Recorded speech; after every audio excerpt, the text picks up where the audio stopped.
He looked at the boarding pass in the young man's hand, then laughed in his face. "First class is for the people who own the buildings, boy, not the ones who clean them." Richard Sterling thought his platinum VIP card and his family name gave him the power to do whatever he wanted at 30,000 feet. He thought he could snap his fingers, humiliate a hard-working black couple on their honeymoon, and kick them to the back of the plane without consequence. He was wrong. He didn't know that the man he'd just insulted held the power to ground every single plane in the fleet. In the next few minutes, an entire airline would crumble, careers would end, and the world would watch arrogance get crushed by the ultimate karma. This isn't just a story about a stolen seat. It's about what happens when you mess with the wrong person. The humid air of Miami International Airport usually carried the scent of jet fuel and overpriced coffee, but to Damon and Nia King, it smelled like victory. Damon adjusted the collar of his crisp navy blue blazer. He wasn't used to wearing suits for leisure. For the last 10 years, his uniform had been steel-toed boots and a high-visibility vest. He ran a specialized logistics company, moving heavy freight across the chaotic interstates of the Midwest. It was grueling, thankless work that had cost him his back and too many missed dinners. But it had paid off. Last month, he had finalized the sale of a proprietary tracking software he'd coded in his garage. The payout was enough to ensure his children's children would never have to lift a heavy box unless they wanted to. But today wasn't about the money. It was about the promise. "You okay?" Damon asked, glancing down at Nia. She looked radiant in a cream-colored linen dress, her hair braided intricately against her scalp, adorned with small gold cuffs. "I'm nervous," she admitted, clutching her passport. "I still feel like someone is going to tap me on the shoulder and tell me to get back in the economy line." Damon smiled, a slow, reassuring expression that softened the hard angles of his face. "Not today, baby. Look at the ticket." She looked down. 1A, 1B, first class. It was their 10th anniversary. When they had married, they couldn't afford a honeymoon. They had eaten take-out pizza on the floor of a studio apartment with no furniture. Damon had promised her then that one day he would take her to Paris, and he would take her there like a queen. "Mr. and Mrs. King?" The gate agent, a cheerful woman named Brenda, smiled at them from behind the podium. The screen above her head flashed the logo of AeroVantage, a boutique airline that marketed itself as the height of luxury travel for the elite. "That's us," Damon said, handing over the boarding passes. Brenda scanned them. The machine let out a pleasant chime. "Happy anniversary, folks. We have the champagne on ice for you in the cabin. You're the first aboard." Nia squeezed Damon's hand as they walked down the jet bridge. The transition from the noisy terminal to the hush of the aircraft was immediate. AeroVantage's first-class cabin wasn't just seats. It was a sanctuary. There were only 8 suites, each enclosed in hand-stitched Italian leather and mahogany wood. "Oh, Damon," Nia whispered, her eyes widening as she saw their seats. They settled in. The seats were massive, capable of reclining into fully flat beds. A personal screen the size of a home television greeted them. Damon stowed their carry-ons overhead and sat down, letting out a long exhale. He watched Nia explore the amenity kit, examining the high-end moisturizers and silk eye mask like they were artifacts. "Champagne?" A flight attendant appeared. She was tall with a tight bun and a smile that didn't quite reach her eyes. Her name tag read, Stephanie, Senior Purser. She held a silver tray with crystal flutes. "Please," Damon said. "Thank you." Stephanie poured the drinks, her eyes lingering for a fraction of a second too long on Damon's sneakers, expensive, limited edition Jordans, but sneakers nonetheless. She placed the glass down with a sharp clink. "We are expecting a full cabin today," Stephanie said, her tone clipped. "So I'll need you to keep your voices down once the other passengers arrive. Our clientele values privacy." Damon caught the subtle, jagged edge in her voice, the insinuation that they would be the loud ones. He chose to ignore it. He wasn't going to let a passive-aggressive comment ruin 10 years of waiting. "Understood," Damon said coolly. As Stephanie walked away, Naya took a sip of her drink. "Did you feel that?" "Feel what?" "The temperature drop," Nia said, raising an eyebrow. "She thinks we won the lottery or something." "Let her think what she wants," Damon said, clinking his glass against hers. "We paid full fare. We belong here." They relaxed, watching the tarmac activity through the window. For 10 minutes. It was perfect. They talked about the itinerary, the Louvre, the dinner cruise on the Seine, the hotel with the balcony view of the Eiffel Tower. It was the moment Damon had worked himself to the bone for. Then, the peace shattered. Heavy footsteps thumped down the aisle. A voice, booming and arrogant, cut through the quiet cabin. "I don't care what the manifest says. Get him on the phone now. I'm not flying on that garbage connection through Heathrow. I want direct." Damon turned his head. Standing at the entrance of the first-class cabin was a man who looked like he had been manufactured in a boardroom. He wore a charcoal suit that probably cost more than Damon's first car. He was red-faced, sweating slightly, and barking into a cell phone while snapping his fingers at Stephanie. This was Richard Sterling, the heir to the Sterling pharmaceutical empire, a man whose face had been on the cover of business magazines, usually accompanied by headlines about hostile takeovers and aggressive cost-cutting. Sterling ended his call and shoved the phone into his pocket. He scanned the cabin, his eyes glossing over the empty seats until they landed on row 1. Damon and Nia. Sterling stopped. He blinked, as if processing an error code. Then he marched forward, ignoring his assigned seat in 3A, and stood directly over Damon. "Excuse me," Sterling said. It wasn't a request. Damon looked up, calm but alert. "Can I help you?" "You're in my seat," Sterling stated, pointing a manicured finger at 1A. "I always sit in 1A, and my associate," he gestured vaguely to the empty air, "sits in 1B. You're in the wrong spot." Damon checked his ticket again, ostentatiously slow. 1A, 1B.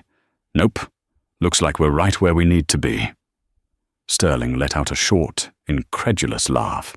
He turned around. "Stewardess! Stephanie!" Stephanie rushed over, her face pale. She knew Richard Sterling. Everyone at AeroVantage knew Richard Sterling. He was a Diamond Key member, a status reserved for people who spent $500,000 a year with the airline. "Yes, Mr. Sterling? Is there a problem?"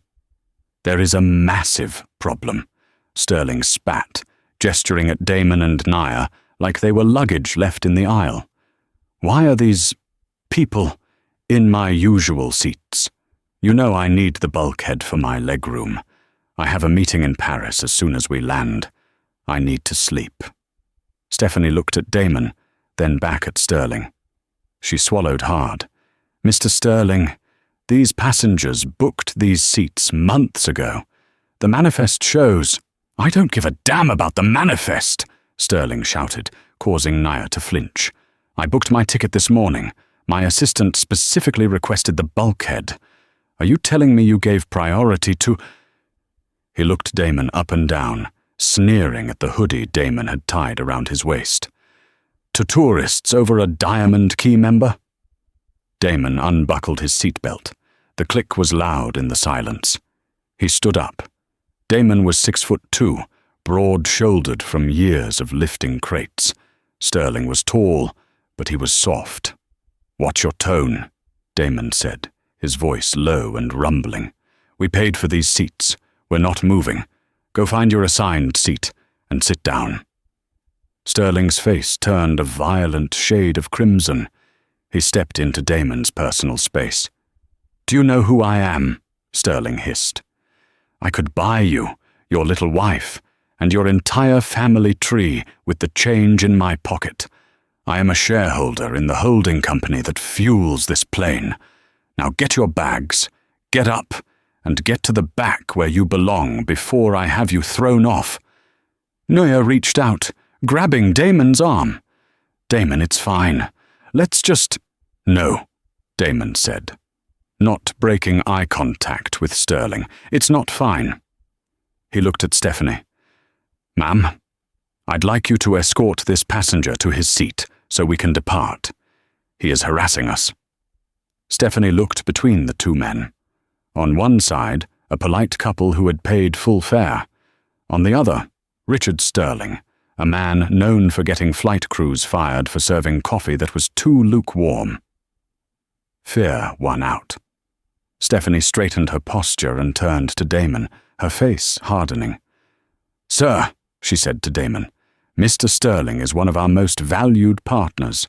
There seems to have been a double-booking error in the system." "There's no error," Damon said. "I have the ticket." "I'm afraid I'm going to have to ask you to relocate," Stephanie said, her voice icy. Damon stared at her. "Relocate to where?" "We have 2 seats available in Economy Plus," Stephanie said. "Row 22. "Row 22? Neuer gasped. "But we paid $5,000 for these seats." "You will be refunded the difference," Stephanie said dismissively. "Now please gather your things. We are delaying departure." "This is insane," Damon said, his hands balling into fists. "You are kicking us out of first class because this guy threw a tantrum?" "I am moving you for operational security," Stephanie lied smoothly. "You are becoming aggressive, sir. If you do not comply, I will have to call the captain and have you removed from the flight entirely." Sterling smirked, crossing his arms.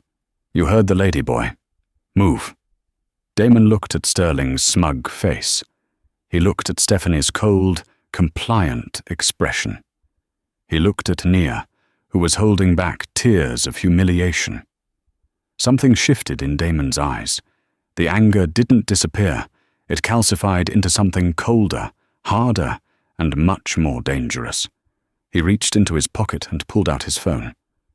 "Okay," Damon said softly. "You want us to move?"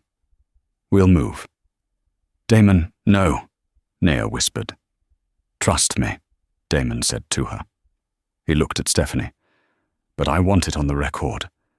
You are denying us the service we paid for to accommodate Mr. Sterling's personal preference. Is that correct?" "I am managing cabin dynamics," Stephanie said, reciting the corporate script. "Move.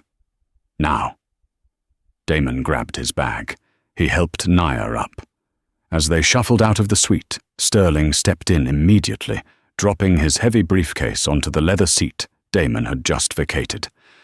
"Finally," Sterling muttered, brushing imaginary dust off the armrest. "Someone sanitize this area." As Damon passed Stephanie, he stopped. He didn't yell, he didn't curse. He held up his phone. The screen showed he had been recording the audio of the entire interaction. "You made a choice, Stephanie," Damon said. "I hope it was worth it." He walked Nia back through the curtain, past the business-class passengers who averted their eyes, all the way back to row 22. The seats were cramped. The air was stuffy. Nia wiped a tear from her cheek. "I wanted this to be special." Damon pulled out his phone again. He wasn't opening social media.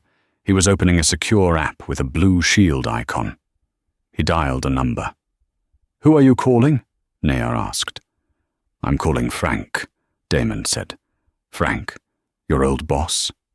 "No," Damon said, his thumb hovering over the call button. "Frank, the director of the Federal Aviation Administration, and then I'm calling my lawyer." Damon looked toward the front of the plane, where Richard Sterling was currently sipping the champagne that was meant for his anniversary. "They wanted to shut us down?" Damon whispered. "Watch me shut down the whole sky." The plane pushed back from the gate 10 minutes late. In row 1A, Richard Sterling stretched his legs out, feeling the satisfying hum of the engines. He opened his laptop, already forgetting the faces of the couple he had displaced. To him, they were non-playable characters in the video game of his life, obstacles that had been removed. "Stephanie," Sterling called out without looking up. "Top off." Stephanie hurried over with the bottle. "Right away, Mr. Sterling. Is the seat comfortable?" "It's fine. A bit warm," he complained. "Tell the captain to lower the cabin temp." "I will relay the message." Stephanie forced a smile. She was shaking slightly. The look the man in 1A, the previous man, had given her was haunting her. It wasn't the look of a defeated customer. It was the look of a predator deciding how to eat its prey. But she pushed the thought away. She had protected the Diamond Key member. That was what AeroVantage prioritized. She would get a commendation for handling a difficult situation. Back in row 22, the atmosphere was very different. Damon wasn't sitting back. He had purchased the in-flight Wi-Fi immediately. His fingers were flying across his smartphone keyboard. "Damon, stop working," Naya said softly, resting her head on his shoulder. "We're in Paris tomorrow. Let's just try to forget him." "I can't forget him, Nia, because guys like that don't stop until someone makes them stop," Damon murmured. "And I'm not working. I'm executing." Damon wasn't just a logistics expert. Before he started his trucking company, Damon had been a forensic auditor for the Department of Transportation. He knew how airlines worked, not just the mechanics of the planes, but the mechanics of the money and the regulations. He knew that AeroVantage was currently in a probationary period regarding their operating license due to a series of maintenance lapses the previous year. He knew this because his logistics company had refused to contract with them for cargo hauling due to their sloppy safety records. And he knew something else. He pulled up the AeroVantage Conditions of Carriage on his phone. He scrolled to Section 4, Paragraph B, Involuntary Denied Boarding. Then he opened a secondary app. It was a live tracking app for corporate ownership.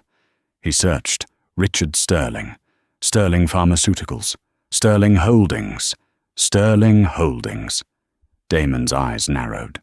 Sterling Holdings was listed as a minority investor with voting rights in the shell company that leased the aircraft to AeroVantage.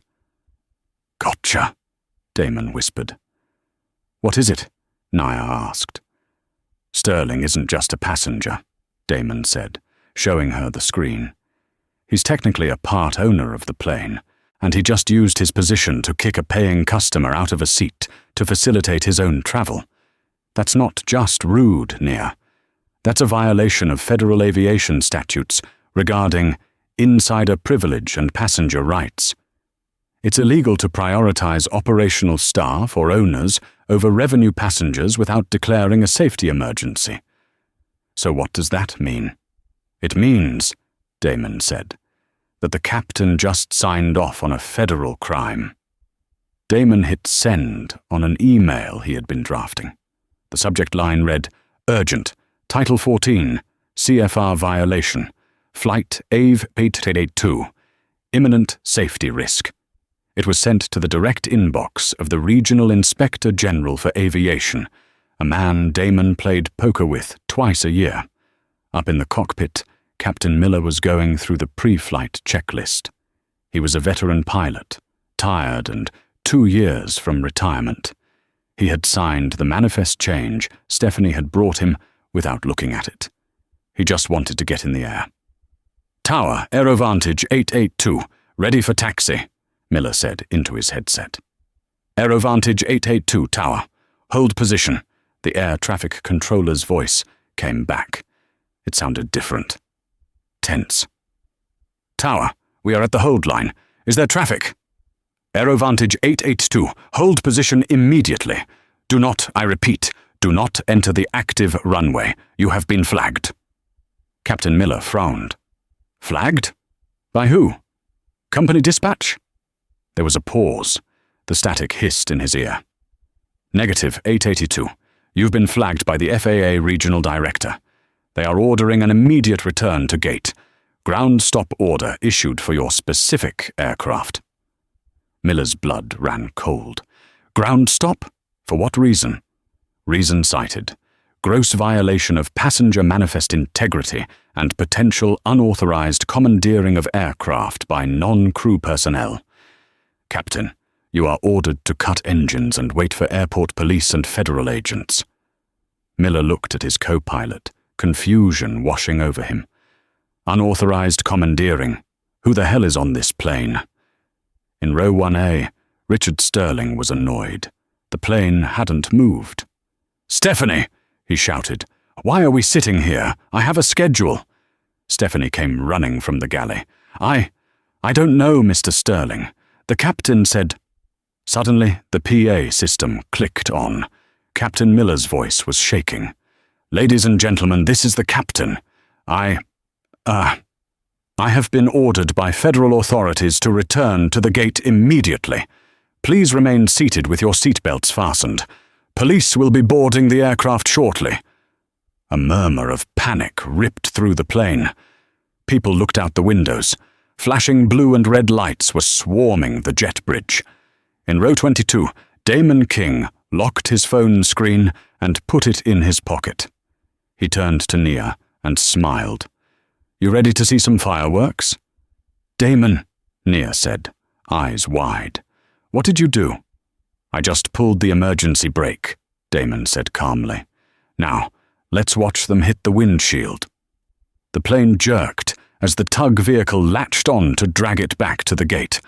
The engines whined down into silence. Within minutes, the cabin door opened. But it wasn't the gate agent. 4 officers from the Miami-Dade Police Department entered, followed by 2 men in suits with badges on their belts, federal marshals. They walked straight past the frightened passengers in economy. They walked past the business class. They stopped at row 1. Richard Sterling looked up, annoyed. Finally, someone to escort me off this incompetence. Officer, I want to file a complaint about this delay. One of the marshals, a man with a buzz cut and no sense of humor, looked down at a clipboard. Are you Richard Sterling? Yes, obviously, Sterling scoffed. And are you Stephanie Miller, senior purser? The marshal asked the flight attendant, hovering nearby. Yes, Stephanie squeaked. We have a sworn affidavit alleging violation of 14 CFR Part 250 and Federal Aviation Act Section 404, discrimination and unlawful displacement of passengers. The marshal turned to look down the aisle. Mr. Damon King, are you present? Damon stood up in row 22. I'm here. Sir, please come to the front, the marshal called out. Damon took Nia's hand. They walked up the long aisle, passing hundreds of staring eyes. When they reached the front, Damon stood toe-to-toe with Sterling. Officer, Sterling sputtered, laughing nervously. This man is a disgruntled passenger. I am a VIP. I own shares in this company. We know, the marshal said. That's the problem, Mr. Sterling. Using your ownership status to displace a revenue passenger for personal convenience is a federal offense involving the operation of a commercial carrier. It's fraud. Fraud? Sterling yelled. It's a seat. It's a federal contract, the marshal corrected. Captain Miller. The pilot stepped out of the cockpit. Yes? You signed a manifest stating that Mr. Sterling was the original holder of seat 1A. Our digital audit shows that seat belonged to Mr. King until 20 minutes ago. You falsified a federal document. Captain Miller paled. I just signed what the purser gave me. Stephanie? The marshal turned to her. Stephanie burst into tears. He made me do it.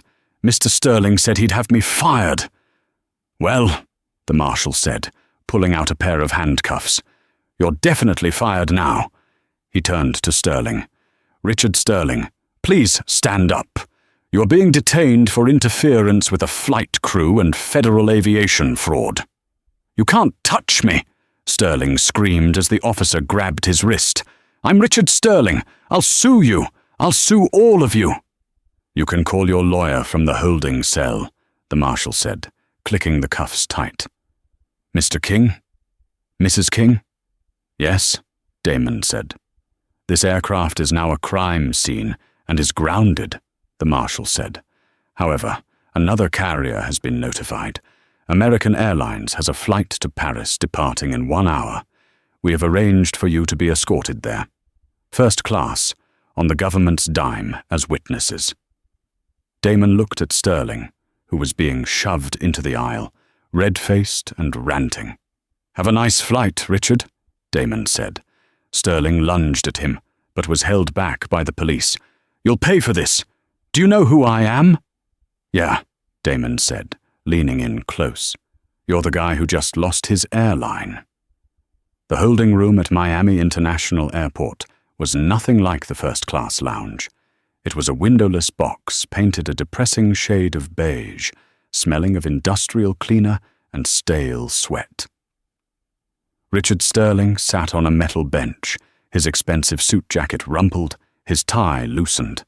He was fuming, his leg bouncing up and down with nervous, aggressive energy. Across from him sat Agent Harris, the federal marshal, who had dragged him off the plane, and a woman in a sharp grey suit, Aerovantage's panicked legal counsel, Deborah Vance. "This is kidnapping," Sterling spat, slamming his hand on the metal table. "I have missed my meeting. I have lost a contract worth 6 figures because you incompetents can't tell the difference between a security threat and a VIP customer. Deborah, get me out of here. Now." Deborah Vance looked tired. She didn't look at Sterling. She looked at the iPad in front of her. "Richard, stop talking." "Don't tell me to stop talking. I pay your retainer." "You don't pay me enough for this," Deborah muttered. She spun the iPad around and slid it across the table. "You haven't seen it yet, have you? They took your phone." "Seen what?" "The internet, Richard. You're trending." Sterling looked down. It was a video. The angle was low, clearly shot from a phone held at hip level. The audio was crystal clear. "First class is for the people who own the buildings, boy, not the ones who clean them." The voice was undeniable. It was Sterling's. Then, the video showed him snapping his fingers at Stephanie, the terrified flight attendant. It showed him looming over Nia. It showed the pure, unadulterated ugliness of his entitlement. "Who recorded this?" Sterling whispered, the color draining from his face. "Damon King," Deborah said, "and he uploaded it the second he got off the plane. It's been online for 45 minutes. It has 3 million views. The hashtag Sterling Racist is the #1 trend in the United States, the UK, and France."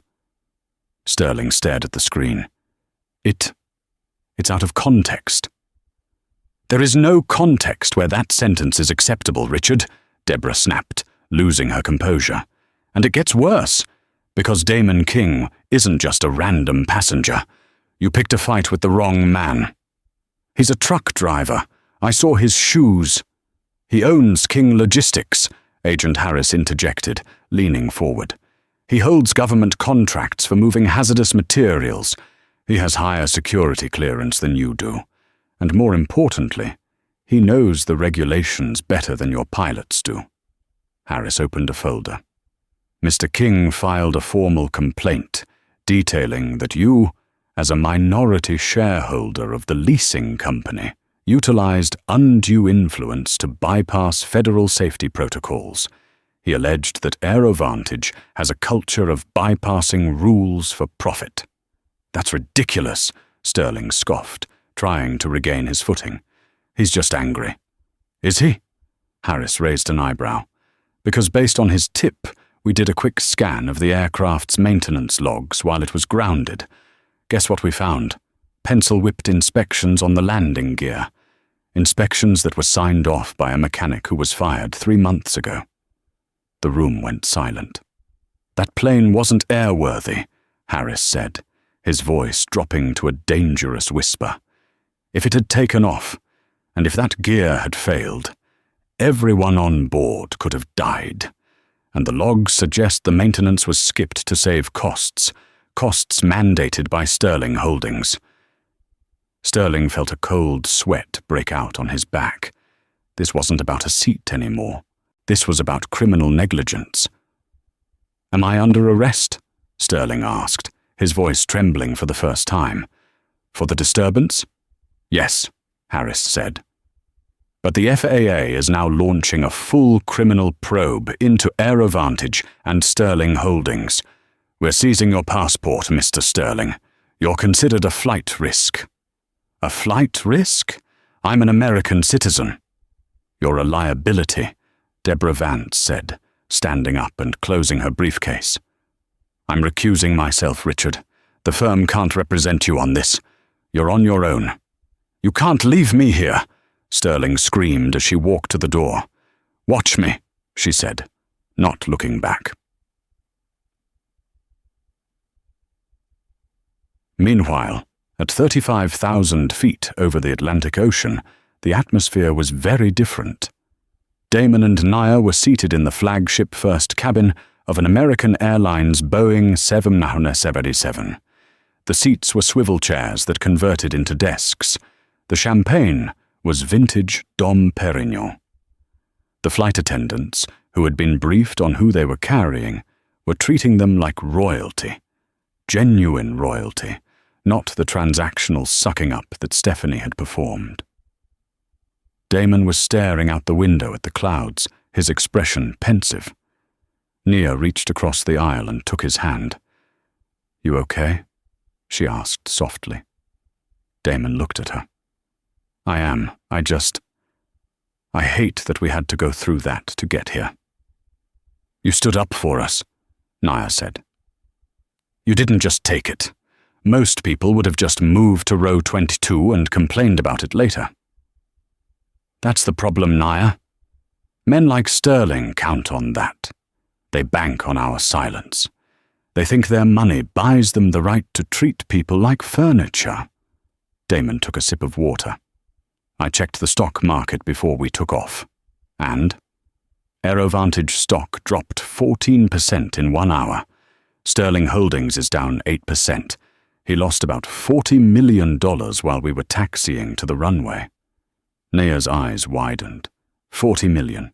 Damon, isn't that enough?" Damon shook his head slowly. "No. Money comes back. Reputation is harder to fix. But what I really want, I want to make sure he never has the power to do this to anyone else again." He pulled out his phone, connecting to the plane's Wi-Fi. He had an email from his lawyer. Subject: the FAA audit. Message: "Damon, you were right. The tip on the maintenance logs paid off. The Inspector General is grounding the entire AeroVantage fleet effective 6 a.m. tomorrow. They found systemic corruption. Sterling is going to be indicted for fraud." Damon smiled. It wasn't a smile of joy. It was the grim satisfaction of a job finished. "Nia," he said, "when we get to Paris, turn off your phone. We're going to enjoy our honeymoon. The rest of the world can burn Richard Sterling down without our help." 3 days later. Richard Sterling had finally made bail. It cost him $2 million and the surrender of his passport. He walked out of the detention center, looking like a ghost of his former self. He hadn't showered in 3 days. He was wearing the same suit, now stained and wrinkled. Paparazzi were waiting. Dozens of cameras flashed, blinding him. Microphones were shoved in his face. "Richard, is it true you called the passenger a boy?"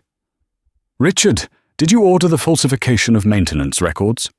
"Mr. Sterling, do you have a comment on the bankruptcy rumors?" He pushed through them, his security team roughly shoving photographers aside, and dove into the back of a black SUV. "Get me to the office," Sterling rasped to his driver. "I need to fix this." He pulled out his phone. He had 400 missed calls. 300 were from reporters, 50 were from angry investors, and 50 were from his father, Arthur Sterling. Richard didn't call him back. He needed a plan first. He would go to the headquarters, rally the board, blame the pilot, blame the woman, Stephanie, and spin the narrative. He would say the video was doctored. He would say he was under stress. The SUV screeched to a halt in front of the Sterling Holdings skyscraper in downtown Miami. Usually, the doorman would open the door for him. Today, the doorman stood still, arms crossed, staring straight ahead.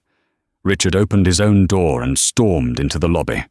The receptionist, a young woman named Sarah, who usually greeted him with a bright smile, looked down at her desk as he passed. "Get the board on the line," Richard shouted as he marched toward the elevators. "Emergency meeting, 10 minutes!" He reached the top floor, the executive suite. He pushed open the double-glass doors to the boardroom. He stopped dead. The meeting was already happening. At the head of the massive oak table sat Arthur Sterling. The patriarch was 80 years old, a man of steel and old money. He held a cane in one hand and a glass of scotch in the other. Around the table sat the 12 other board members. They were all silent.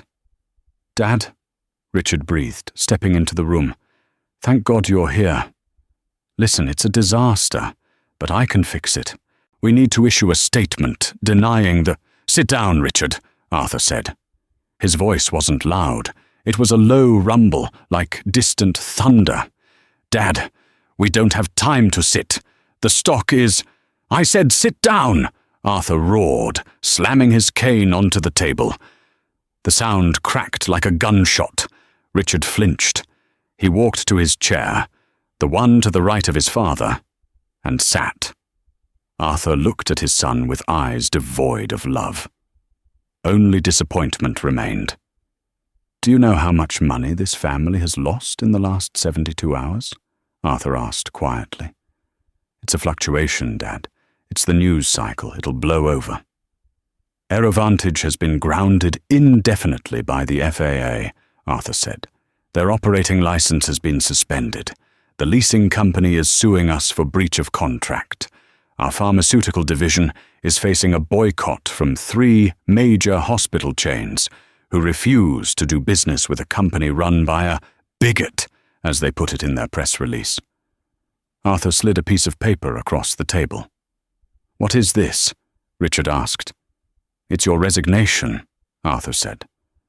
Richard felt like he had been punched in the gut. "Resignation? Dad, you can't be serious.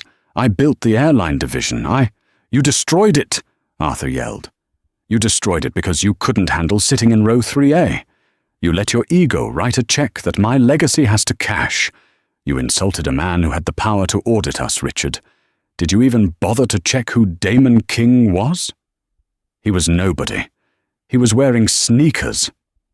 He is the largest independent logistics contractor in the Midwest." Arthur threw a file at Richard. "And guess who just put in a hostile takeover bid for our distribution network this morning? King Logistics. He's buying us out, Richard, for pennies on the dollar, because our stock is worthless." Richard stared at the file. The logo of King Logistics seemed to mock him. He planned this," Richard whispered. "He didn't plan anything." A board member named Evelyn spoke up. She was icy and sharp. "He reacted to you. You handed him the weapon and he shot us with it." Arthur stood up. He walked over to the window, looking out at the city he used to own. "You are done, Richard. You are stripped of your titles. You are stripped of your shares. The board has voted unanimously to oust you to try and salvage what's left of the company before the feds tear us apart." "You can't do this," Richard pleaded, tears welling in his eyes. "I'm your son." Arthur turned back. His face was hard as stone. "You're not my son right now. You're a liability. And in this family, we liquidate liabilities." Arthur pressed the intercom button on the table. "Security. Please escort the trespasser out of the building." 2 burly guards entered the room. These weren't the polite corporate security guards Richard was used to. These were men who looked like they enjoyed their job. "Mr. Sterling," the lead guard said, gesturing to the door. "Let's go." "Dad!" Richard screamed as the guards grabbed his arms. "Dad, don't do this!" Arthur didn't even look at him. He just poured another glass of scotch. Richard was dragged out of the boardroom, his heels skidding on the marble floor. He was hauled past the employees he used to terrorize, past the receptionist who wouldn't look at him, and thrown out onto the hot pavement of the street. He stood there, dazed, his jacket torn, his future incinerated. His phone buzzed. It was a notification from Twitter. Damon King. Just touched down in Paris. Beautiful city. Heard some good news about a logistics merger. Karma travels faster than a jet. Justice. Richard stared at the screen, and for the first time in his life, he realized he was the one in the back of the line. And there was no upgrade coming. While Richard Sterling was being dragged out of his father's building, the shockwaves of his arrogance were destroying lives in a much quieter, sadder way across town. Stephanie, the senior purser who had forced Damon and Noah out of their seats, sat at her kitchen table. Her apartment was small, decorated with souvenirs from her travels, a mask from Venice, a fan from Tokyo. Usually these items made her smile, reminders of the perks of her job. Now they looked like artifacts from a life that was already gone. Her phone rang. It was the AeroVantage union representative. "Stephanie." The rep's voice was grim. "Please tell me you fixed it, Mike," Stephanie begged, gripping the phone. "I was just following the Platinum member protocol. It's in the manual. Section 8, prioritizing high-value clients." "I tried, Steph, but the manual also says you can't violate federal statutes regarding involuntary denied boarding without a safety reason. You cited operational security on a federal form when the reason was actually preference." "That's perjury." Stephanie felt the room spin. "So, what happens?" "The airline has terminated you, effective immediately, for cause. That means no severance, no benefits, and you lose your flight passes." "But I have 10 years of service." "And you have a federal indictment looming," Mike said, his voice dropping. "The FAA isn't playing around. They want to make an example out of AeroVantage. They are charging you with aiding and abetting a federal aviation violation. You need a criminal defense lawyer, Stephanie. The union can't help you with that." The line went dead. Stephanie dropped the phone. She put her head in her hands and sobbed. She had done everything right. She had smiled when passengers were rude. She had worked holidays. She had sucked up to men like Richard Sterling because she thought that was how you survived. And now, the man she protected was in a mansion, and she was looking at prison time. A heavy knock on her door made her jump. She wiped her eyes and walked to the door, peering through the peephole. It wasn't the police. It was a woman in a sharp blazer, holding a briefcase. Stephanie opened the door a crack. "Who are you?" "My name is Sarah Jenkins," the woman said. "I'm the attorney representing Mr. and Mrs. Damon King." Stephanie tried to slam the door, but Sarah's foot was already in the jam. "I'm not here to sue you, Stephanie," Sarah said quickly. "I'm here to offer you a lifeline." Stephanie paused. "A lifeline?" "We know Sterling pressured you. We know about the culture of fear at AeroVantage. Damon King doesn't want to destroy a flight attendant. He wants the head of the snake. He wants Sterling." Sarah held out a business card. "The feds are going to offer you a deal in about 24 hours, Sarah said. "Turn state's witness. Testify against Richard Sterling regarding the safety overrides he ordered. Do that, and Mr. King will advocate for leniency on your behalf. He'll tell the judge you were coerced." Stephanie looked at the card. It was her only way out. "Why would he help me?" Stephanie asked, her voice trembling. "I humiliated him." "Because Damon King knows the difference between the person holding the whip and the person giving the orders," Sarah said. "Don't protect a man who wouldn't pay a dime to save you." Stephanie took the card. "What do I have to do?" "Tell the truth," Sarah said. "About everything." Across the city, Captain Miller sat in a much darker room.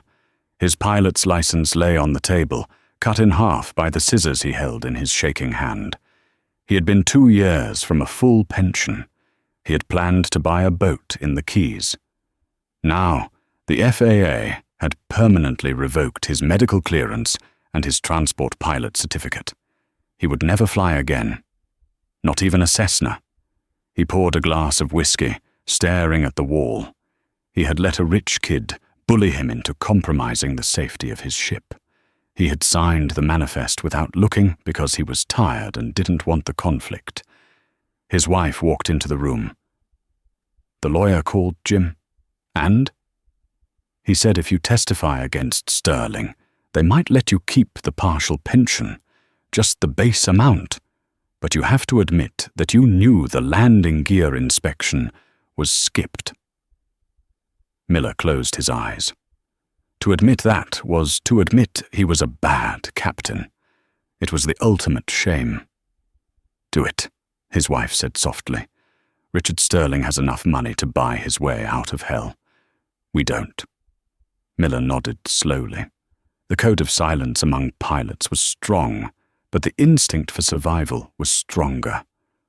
"Okay," Miller whispered. "I'll sing." 6 months later, the federal courthouse in Miami was surrounded by media vans. The AeroVantage scandal had become the biggest corporate takedown of the decade. It wasn't just about a stolen seat anymore. It was about systemic corruption, bribery, and endangering public safety. Inside courtroom 4B, the air was cold and tense. Richard Sterling sat at the defense table. He looked different. The arrogance was still there, but it was brittle now. He had lost weight. His hair was thinning. He was currently out on bail, living in a rented condo because his assets had been frozen by the SEC.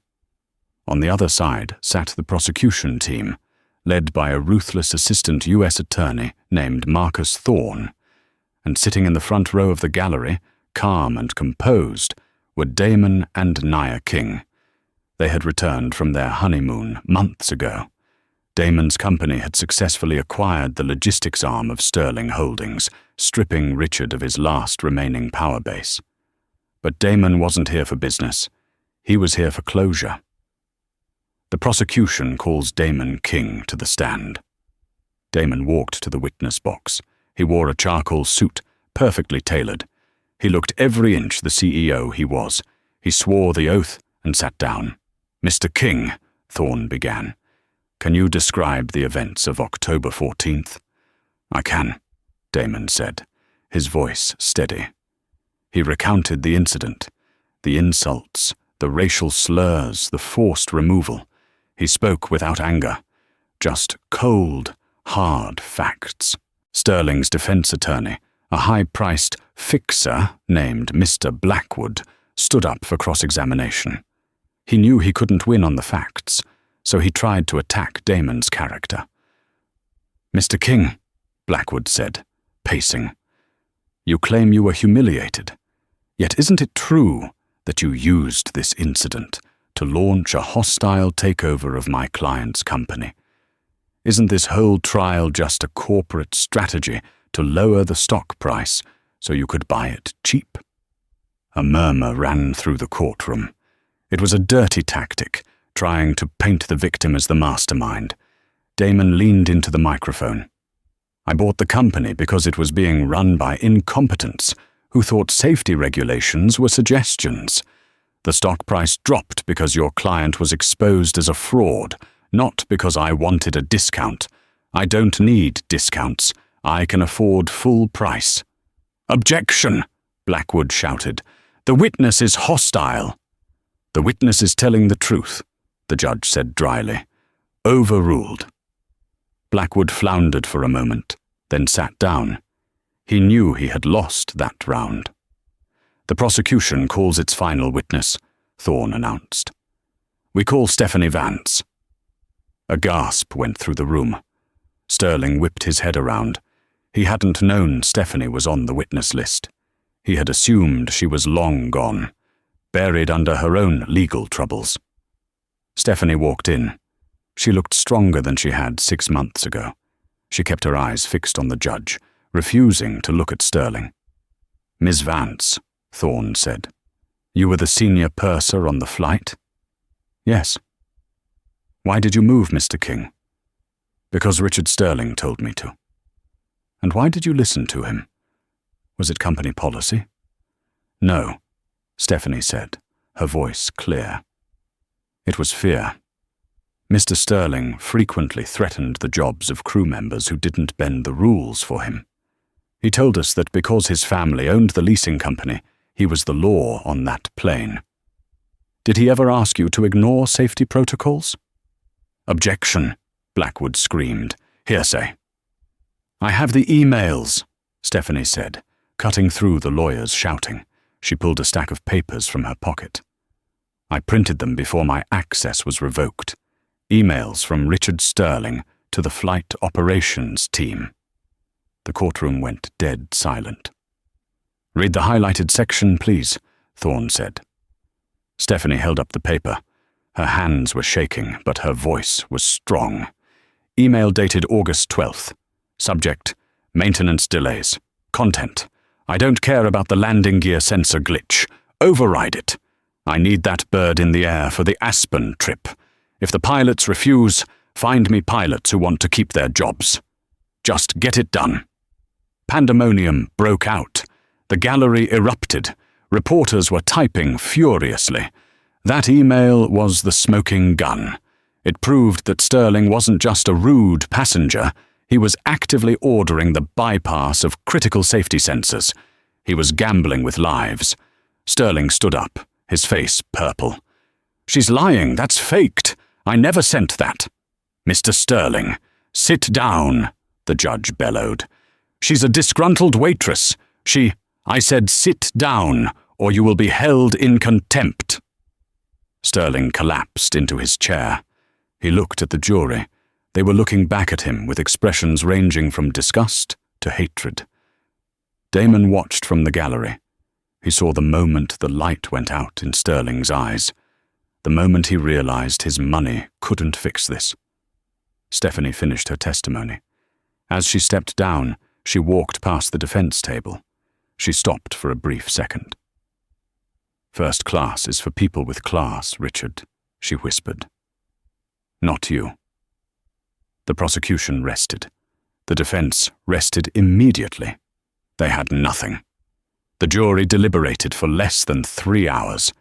They returned a verdict of guilty on all counts: wire fraud, conspiracy to violate Aviation Safety Act, and interference with a flight crew. The judge looked at Sterling. "Richard Sterling, you treated the skies like your private playground.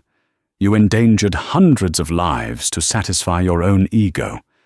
You are hereby remanded to custody immediately pending sentencing. Bail is revoked." The bailiff moved in. This time there was no protest. Sterling stood up, his legs weak. He held his hands out, and the handcuffs clicked shut. The sound echoed in the silent room. As they led him away, Sterling looked into the gallery. He locked eyes with Damon. Damon didn't smile. He didn't wave. He just nodded, once. A final acknowledgement that the balance had been restored. Sterling was led out a side door to a holding cell, destined for a federal prison, where the only seat available was a metal bench bolted to a concrete floor. Damon stood up and buttoned his jacket. He turned to Naya. "Ready to go?" "Where to?" Naya asked. "Home," Damon said.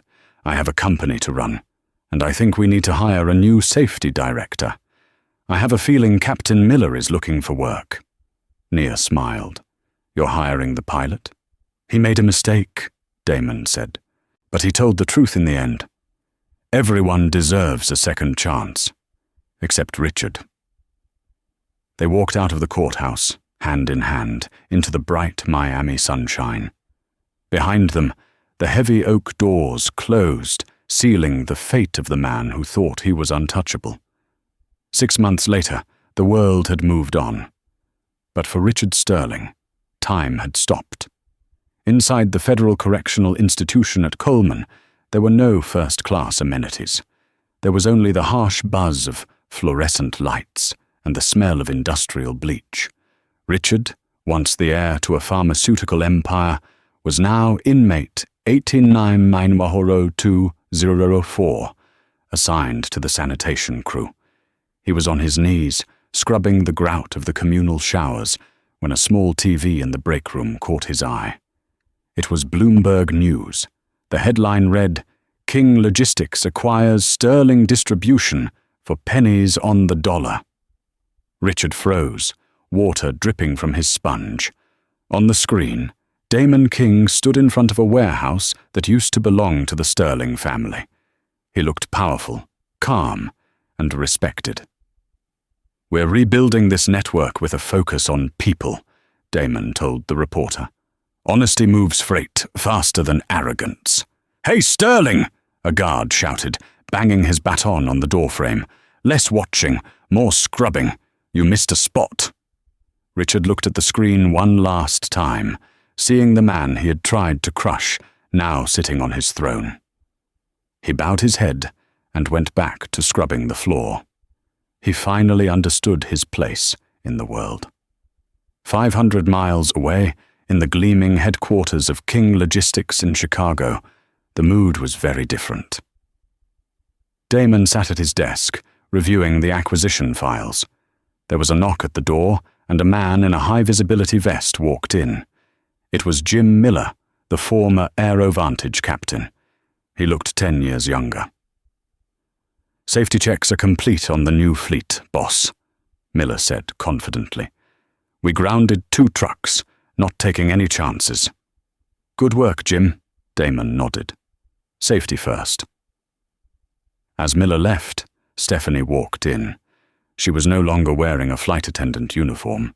She wore a sharp blazer with a King Logistics ID badge. "Mr. King," she smiled. "The new customer service training is a hit. The staff feels empowered." "Glad to hear it, Stephanie. Keep it up." Damon had hired them both. He knew that Miller and Stephanie were good people who had been trapped in a bad system. He gave them a second chance, and they were thriving. When they were alone, Naya walked over to the desk and sat on the edge, taking Damon's hand. "You know," she teased, "we have that expansion meeting in Tokyo next week. It's a 14-hour flight." Damon groaned playfully. "Don't remind me." "How do you want to fly?" Naya asked, her eyes twinkling. "Private jet? You can certainly afford it now." Damon looked at the photo of them from 10 years ago, eating pizza on the floor of their empty apartment. He shook his head. "Nah," Damon said, standing up and buttoning his jacket. "Let's fly commercial, first class." "Are you sure?" "Absolutely," Damon said, a wolfish grin spreading across his face.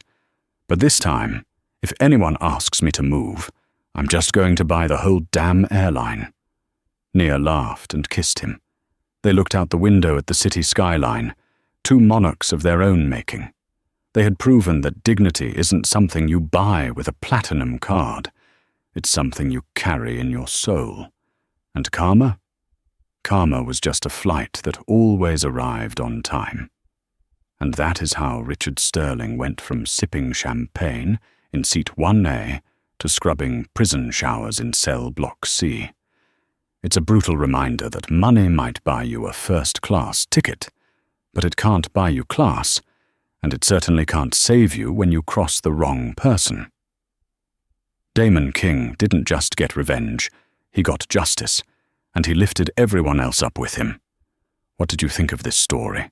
Did Richard deserve his fate, Or was prison too harsh for a stolen seat? Let me know your thoughts in the comments below. If you enjoyed this story of instant karma, please smash that like button. It really helps the channel grow. Don't forget to subscribe and turn on notifications so you never miss a story. Share this video with a friend who needs a reminder that the good guys do win in the end. Thanks for watching, and I'll see you in the next one.